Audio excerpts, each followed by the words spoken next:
ये अज़ियतनाक ज़िंदगी, ये जहन्नुम की ज़िंदगी कब तक? कि ना मेरे हाथ पैसा पूरी तरह आ रहा है, ना मेरे हाथ में कोई निर्वाण आ रहा है। मैं चूं-चूं का मुरब्बा बन गया हूँ। मैं jack of all and master of none बन चुका हूँ। मेरे पास बोलने के लिए इतना कुछ है और मेरी ज़िंदगी बाहर से देखने वालों को लश लगती है। और वही है ना जी, आपके लिए क्या ख़्वाहिश है आपकी? आप एक पेशे में जाते हैं और वहाँ से आप फिर एक दफ़ा इतने कामयाब कर दिए जाते हैं अपनी दुआ के तुफ़ैल, अल्लाह की मेहरबानी से, कि आप गाड़ी से उतरते हैं तो आपके लिए दरवाज़ा खोल दिया जाता है और आप क्या कर लेंगे? उस रात मुझे एक अंदाज़ा ये हुआ कि अल्लाह ताला ने मेरे पास पैसा नहीं आने दिया। मैंने इतना पैसा कमाया, लेकिन अल्लाह ने मेरी ज़हनी हालत ऐसी कर दी कि मेरे से फ़ैसले ऐसे सादर हुए कि वो डेवलपमेंट में लगना शुरू हो गया और मेरे अपने पास पैसा उतना ही आ रहा है। पहले 2 ढाई आता था, अब 4-5 आ जाता है, क्या फ़र्क पड़ता है? इतने पैसे से क्या फ़र्क पड़ता है? That was shocking realisation for me. और उस रात मैंने ये फ़ैसला किया कि मेरी ज़हनी हालत और जिस्मानी हालत 10 साल से इतनी ज़्यादा कॉन्स्टेंटली डिटेरियरेशन में है कि मुझे ऐसे लगा कि मेरे सर्वाइव करने के चांसेस बिल्कुल नल हो चुके हैं और मैं जो भी कर रहा हूँ वो गलत कर रहा हूँ। मैं पैसा कमाने के पीछे अपनी लाश को अपने कंधे पे उठा के घिसटता हुआ चल रहा हूँ। It is not working. I have seen it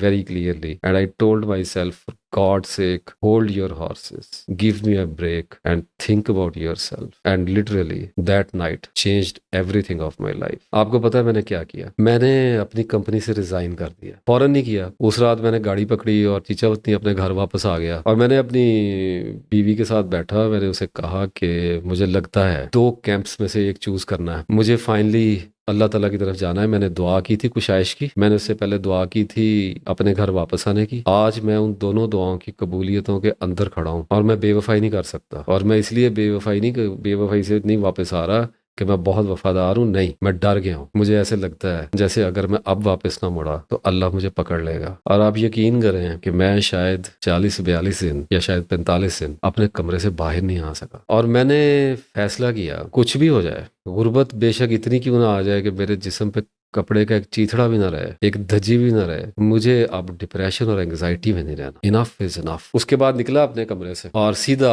गाड़ी पकड़ी, एक दोस्त को साथ लिया और इस्लामाबाद चला गया। अल शिफा हॉस्पिटल इस्लामाबाद। मैंने डॉक्टर्स का पूरा पैनल बुक किया 2.5 लाख रुपया देके। 7 दिन तक मेरा इन डेप्थ चेकअप हुआ, मेरे सारे टेस्ट किए गए, मेरे हार्ट के स्कैन हुए, मेरी वो इकोग्राफी और cardiograph, what ever you name it, I don't remember, याद भी नहीं है, सब कुछ हुआ। साइकियाट्रिस्ट को चेक कराया, न्यूट्रिशनिस्ट को चेक कराया, हर तरह के डॉक्टर को चेक हुआ। प्रॉपर एक पैनल ने मुझे इन्वेस्टिगेट किया और आफ्टर 7 to 10 डेज मैं वहीं पे रहा इस्लामाबाद। वो पैनल मेरे सामने बैठा और उसमें बहुत सारे डॉक्टर्स थे। तो वो मेरे पास बैठे फाइनल मीटिंग में और उन्होंने मुझे मेरी फाइल दी और उन्होंने कहा कि देखिए, हमने आपको डीपली ऑब्जर्व किया है, एनालाइज किया है।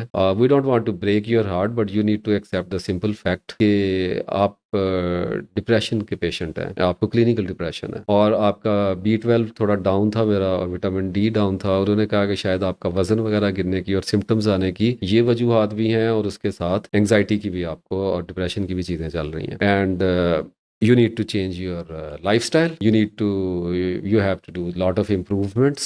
आपको एक्सरसाइज वगैरह करनी पड़ेगी और फूड हैबिट्स चेंज करनी पड़ेगी, स्मोकिंग छोड़नी पड़ेगी। और न्यूट्रिशनिस्ट ने मुझे एक पूरा मैप डिजाइन करके दिया। वो टर्किश थी, आई स्टिल रिमेंबर हर। और मैं लापरवाह मलंग आदमी, मेरे से कहाँ ये 11 बजे पत्ते खाने हैं, 9 बजे सेब खाना है, मेरे से कहाँ किया जाता है। आ गया लेके और एक तसल्ली लेके उठा वहां से, बड़े सोच विचार और बड़े गौर फिक्र के बाद गया था और सिर्फ ये देखने के लिए गया था कि कहीं मुझे कोई डीपली कोई फिजिकल इशू तो नहीं चल रहा। ये हर एंग्जाइटी वाले को जो होता है कि कुछ मेरे अंदर, मुझे मेरे साथ कुछ है तो नहीं, कोई गुर्दे, कुछ जिगर, कोई हार्ट में कोई इशू तो नहीं चल रहा। तो सबसे पहले तो इस बला से पीछा छुड़ाया कि मुझे कुछ है और इस फैक्ट को एक्सेप्ट किया कि मैं डिप्रेशन का पेशेंट हूँ, मुझे एंग्जाइटी है, मुझे स्ट्रेस है, मैं ट्रोमेटिक हूँ, सिम्टोमेटिक हूँ और मुझे अब इससे निपटना है। और जो कुछ भी मेरे साथ होता है वो फिजिकल तो है लेकिन वो साइकोलॉजिकल उससे पहले है। तो एक एस्पेक्ट मैंने काट के फेंक दिया कि अब डॉक्टर के पास नहीं जाना। अब जिन लोगों को आप में से एंग्जाइटी है और डिप्रेशन है, आप करके देखें ये फैसला। और मैंने उस हॉस्पिटल से जब बाहर निकला तो मैंने अपने आप को कहा कि नासिर इफ्तिखार, इससे आगे कुछ नहीं है, तुम्हें कुछ भी नहीं हुआ, अब तुम डॉक्टर के पास नहीं जाओ, अब तुम्हें मैं निपटूंगा। अब फिर मैं आपको बताता हूँ मैंने अपने आप से निपटा कैसे है।